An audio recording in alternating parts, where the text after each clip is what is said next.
মানিকগঞ্জ ঢাকা বিভাগের একটি সুন্দরতম জেলার নাম হচ্ছে মানিকগঞ্জ, যেই জেলাটি পদ্মা এবং ধলেশ্বরী নদীর পাশেই দাঁড়িয়ে আছে এবং এই জেলাতে রয়েছে অনেক ইতিহাস, ঐতিহ্য এবং গ্রাম বাংলার সৌন্দর্য।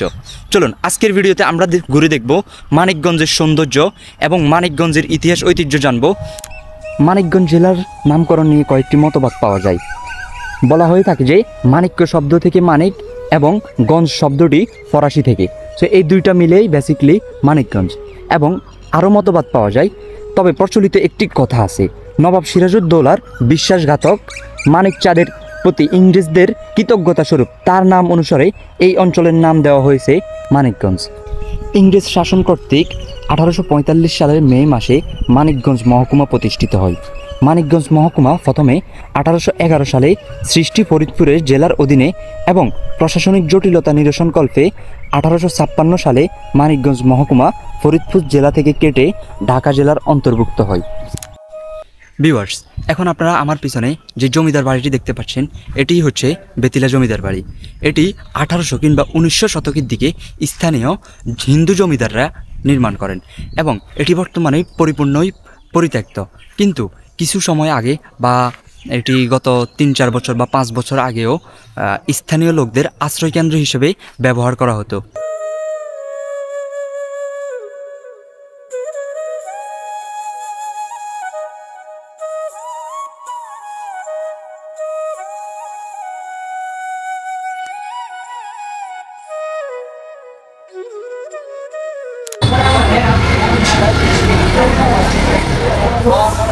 ভিউয়ার্স, এটাই হচ্ছে মানিকগঞ্জের বিখ্যাত চা।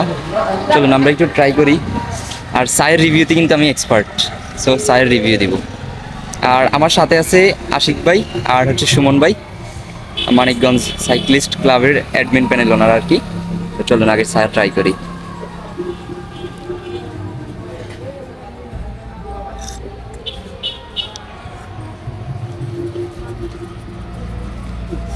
এটা হচ্ছে আমাদের ধানমন্ডিতে এরকম চা পাওয়া যায় আর কি, ধানমন্ডির ওই ছাগলের মতো এরকম, ভালোই।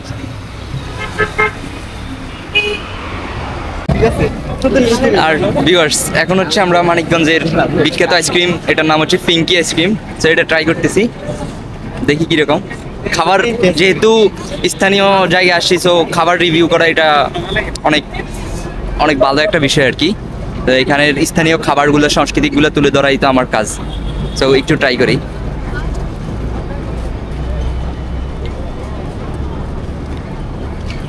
ভালোই, একদম এই সব কিছুই তো ভালো লাগতেছে, চাও ভালো লাগছে মোটামুটি। আবার এখন আইসক্রিম খাচ্ছি, আইসক্রিমও মোটামুটি ভালো আছে। ভিউয়ার্স, এটাই হচ্ছে আর কি মানিকগঞ্জের রাতের ভিউ। তো আপনাদেরকে রাতের শহরটা একটু দেখাই। এই যে মানিকগঞ্জের রাতের শহরটা আপনারা দেখতে পাচ্ছেন, কিছুটা রাজশাহীর মতো রাতের শহরটা, সুন্দর, একদম নীরবতা, ভালো লাগে আসলে শহরটা। তো অনেকক্ষণ ঘুরলাম, চা খেলাম, এবার হচ্ছে বাসায় যাব। আর কালকে সকালে ইনশাল্লাহ আমরা আসছি হরিপুর উপজেলা, যেটা হচ্ছে পদ্মার পাশেই, সো দেখা হচ্ছে সেখানেই। আর ভিউয়ার্স, এখন আছি হচ্ছে পদ্মা নদীর উপরে, যাচ্ছি হচ্ছে চরে। আর চরে গিয়ে হচ্ছে মোটামুটি আজকে এবং আরও 2-1 দিন থাকার ইচ্ছা আছে, তাবু করে থাকবো, অ্যান্ড সব ভিডিও তো আপনাদেরকে দিবই। আর এটাই হচ্ছে আর কি পদ্মা নদী, সো ভিউটা ভালো লাগতেছে, এই যে দেখতে পাচ্ছেন ভিউ। আর এখানে হচ্ছে চরে যাওয়ার জন্য আরো অনেক মানুষ আছে, আমরা এই যে সবাই চরে যাচ্ছে। সো দেখা হচ্ছে চরে। অ্যান্ড ভিউয়ার্স, ফাইনালি হচ্ছে আমরা চরে আসছি, অ্যান্ড চরের পরিবেশটা একটু দেখাই। এই যে দেখতে পাচ্ছেন, সত্যি কথা বলতে আমি লাইফে ফার্স্ট টাইম এরকম চর দেখছি, এত সুন্দর, আপনাদেরকেও সেটা দেখাচ্ছি।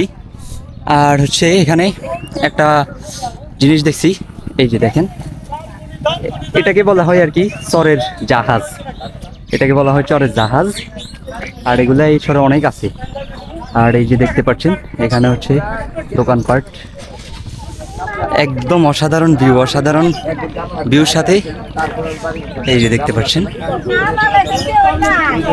এই যে ভাইয়া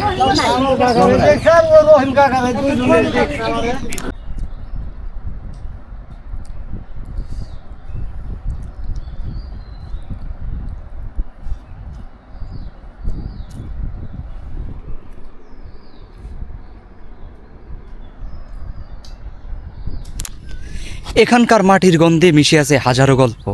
এখানে প্রতিদিন সূর্য ডুবার সময় কেউ একজন অপেক্ষা করে কারো বাড়ির ফেরার অপেক্ষায়, আবার কেউ এখনও অপেক্ষা করে বসে আছে কারোর জন্য। এই যে আপনারা আমার পিছনে যে ভুট্টাগুলো দেখতেছেন, এগুলো সবগুলো এখানেই চাষ হয় এবং এই অঞ্চলটা ভুট্টা চাষের জন্য বিখ্যাত। এখানে শুধু ভুট্টা, ধান এগুলাই না, আরও অনেক রকমের চাষ হয়। আপনারা যদি কখনও মানিকগঞ্জে আসেন, তবে আমি আপনাদেরকে বলবো অবশ্যই আপনারা হরিরামপুরের এই অঞ্চলটিতে আসবেন এবং এখানেই সৌন্দর্যের কোনো অভাবই নেই। গ্রাম বাংলা, প্রকৃতি সব কিছু একদম হৃদয় ছুঁয়ে যাবে।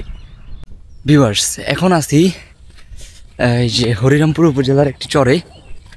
চরের এইখানের ভিউটা সত্যি কথা বলতে মন ছুঁয়ে যায়। এই ভিউটা দেখার জন্য হয়তো এত দূর আসা। এই যে দেখুন, আশপাশে সব বালি আর বালি, মরুভূমি। আর এখানে হচ্ছে ফসলের জমিন রেডি করা হচ্ছে। এখন আমি যাচ্ছি হচ্ছে পদ্মার পাড়ে। চলুন আপনাদেরকে নিয়ে একসাথে পদ্মার পাড় উপভোগ করব। আর গাইস, ফাইনালি এই হচ্ছে পদ্মার পাড়। এই যে অসাধারণ ভিউর পদ্মার পাড়, বিকেলবেলার মুহূর্ত। সত্যি কথা বলতে এক দারুণ অনুভূতি এই পদ্মার পাড়ে।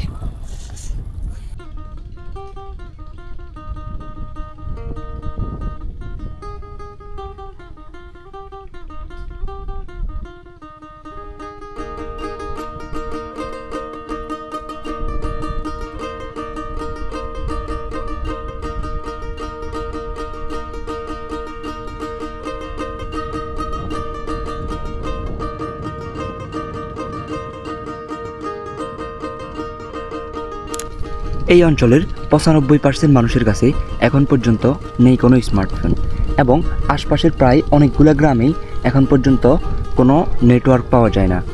এবং এই অঞ্চলের মানুষগুলা এখনও পর্যন্ত কুসংস্কৃতিতে বিশ্বাসী, যাদের বেশিরভাগই মাজার পূজারী বলা হয়।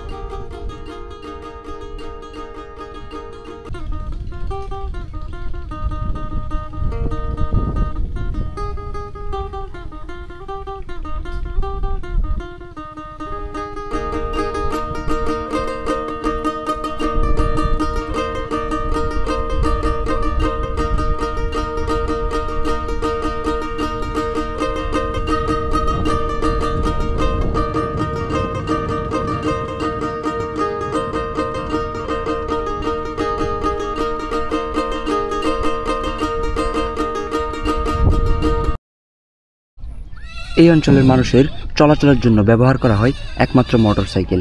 মোটরসাইকেল ব্যতীত এই অঞ্চলে আর কোনো যানবাহন নেই এবং জিনিসপত্র বহন করার জন্য এই অঞ্চলে ব্যবহার করা হয় এরকম ঘোড়ার গাড়ি। পদ্মা নদীতে গোসল করতেছি। বেসিক্যালি এই জিনিসটা আমার কাছে খুবই ভালো লাগতেছে যে মানে এই অঞ্চলে এসে নদীতে গোসল করতে পারতেছি। এর আগে গেছি কাপ্তাইতে লেকে গোসল করছি। তো পুকুরে গোসল করতে পারলে আসলে আলাদা একটু শান্তি পাওয়া যায়, কিন্তু সব জায়গায় তো পুকুর পাওয়া যায় না। তো সব জায়গায় পুকুরে গোসল করতে পারিও না। গত 2 দিন এই যে এই চরে আসি, তো এই চরে গত 2 দিন ইয়েতেই গোসল করা লাগছে, ওয়াশরুমেই গোসল করা লাগছে। তো আজকে বের হয়েছি সকাল থেকে, অনেকক্ষণ সাইক্লিং, প্রায় 20 কিলোর মতো রাইড করার পরে হচ্ছে এখন এই পদ্মাটা পাইছি, পদ্মার পাড়েই গোসল করতে নেমে গেছি। বেসিক্যালি হচ্ছে এখন বাজার দেখতে আসছি। এটা হচ্ছে ভগবানচর, এই অঞ্চলের সবচেয়ে বড় বাজার মনে হয় ভগবানচরের বাজারটাই। বাজারটা একটু দেখি। এখানে পাওয়া যায় বিভিন্ন ধরনের জিনিসপত্র।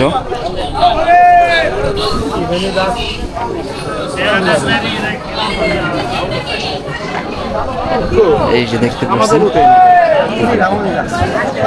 দেখতে পাচ্ছেন, এই যে কাঁচা মরিচ, এই যে সব কিছুই আছে এখানে। মোটামুটি বড় বাজারই। এই অঞ্চলের সবচেয়ে বড় বাজার হচ্ছে ভগবানচর বাজার।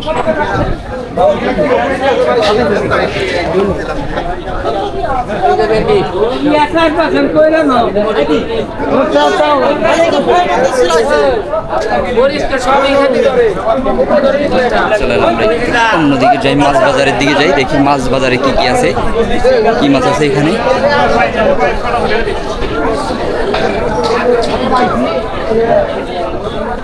ও বড় বড় মাছ আছে তো। মাছ বেছেন না এখন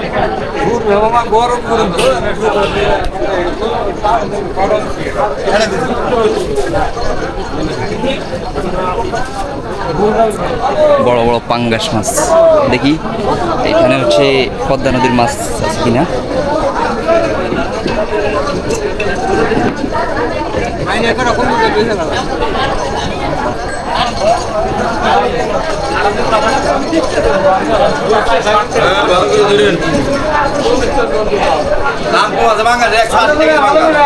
পাঙ্গাস কত? 180 টাকা কেজি।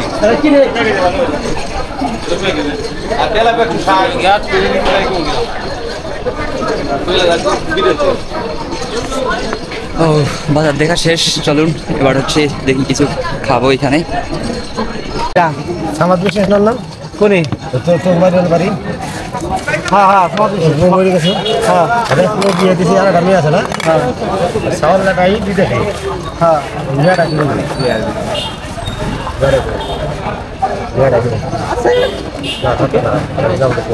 এটা হচ্ছে ভগবানচরের 12 ভাজা না? হ্যাঁ এর নাম তো তোর 12 ভাজা ভগবান চরের খাবেন দাবেন না জাত বাড়ি। সো গাইস ফাইনালি হচ্ছে মানিকগঞ্জকে বিদায় জানাচ্ছি। এরকম সুন্দর প্রকৃতি দেখতে দেখতে মানিকগঞ্জকে বিদায় জানাতে হচ্ছে। ইনশাল্লাহ দেখা হচ্ছে টাঙ্গাইলে। আর মানিকগঞ্জের ভিডিও এখানেই শেষ। তো টাঙ্গাইলের ভিডিওতে দেখা হচ্ছে।